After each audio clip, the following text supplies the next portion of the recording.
Hello! So, ayan, may bago naman tayong mga buto ng mga gulay. So, kanina binili lang to. So, Taiwan pichay. So, hindi ko pa to na-try ng Taiwan pichay. Tapos ito, bok choy pa. Pero magkaiba, no? Pero parehas ang ano, ewan ko lang kung ano to. Bok choy din, parehas din. So, ayan, parehas. Pero Taiwan yung isa. Tapos ngayon, Oppo, na problema ako kasi wala akong kapitan ng Oppo talaga. And then, cucumber. So, ayan, bukas magta-try ako magtanim. Tapos, ito guys, ang paborito ko ang palaya. Ayan, ayan, ayan. Yan ang masarap na hindi mo maramdaman ang pait nito guys. Kaya masarap siya. Pero, parang nakabili kami sa grocery, parang ang laman lang niya guys. So, parang 4 na piraso lang ang laman. Tapos, 78 pesos na.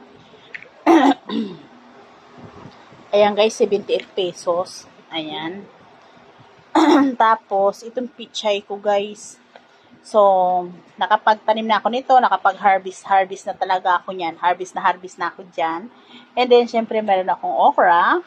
So, nakapagtanim na rin ako pero hindi nabuhay. Hindi ko alam or sobrang init, hindi niya kinaya. So, ayan. Ito yung aking mga buto ng aking mga gulay. Ayan. Yung masasabi ko, fresh the farm na naman tayo for today kasi magtatanim ako na naman bukas. Ayan. Maghahanap ako ng paraan na mapagtaniman ng aking mga buto ng gulay. So, ayan, kaya hindi kami makapag-internet ngayon, hindi ako makapag-upload ng ibang video dahil wala po kaming wifi, dahil nawalan po ng kuryente, o ng internet. Ayan, nawala kami ng internet guys, kaya wala kami ngayong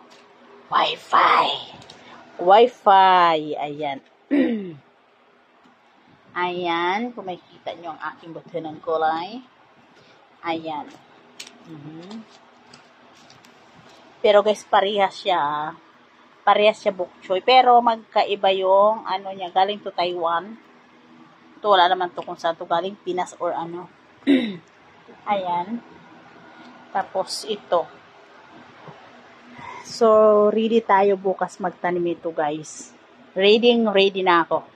Bukas, so mas gusto ko unahin yung cucumber and ampalaya bukas. So, uumpisan ko magtanim yan para makita ko yung kinalabasan.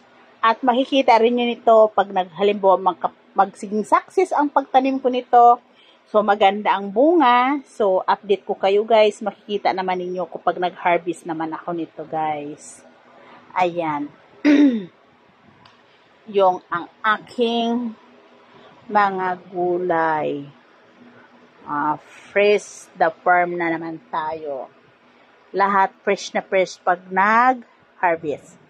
So, ngayon ang tanim sa aking garden ay talbos lang ng kamote ngayon.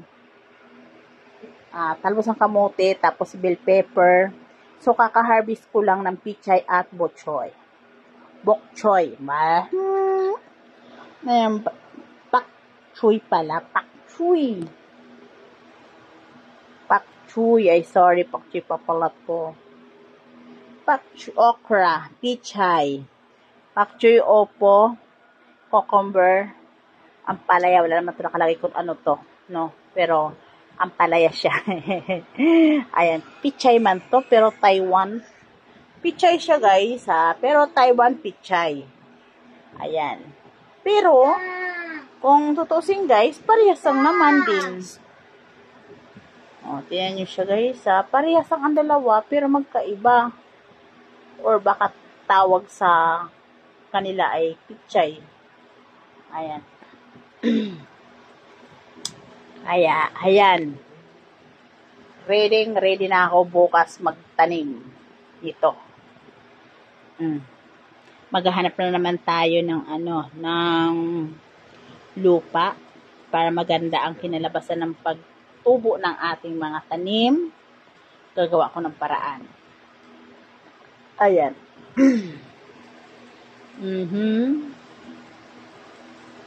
Ayan.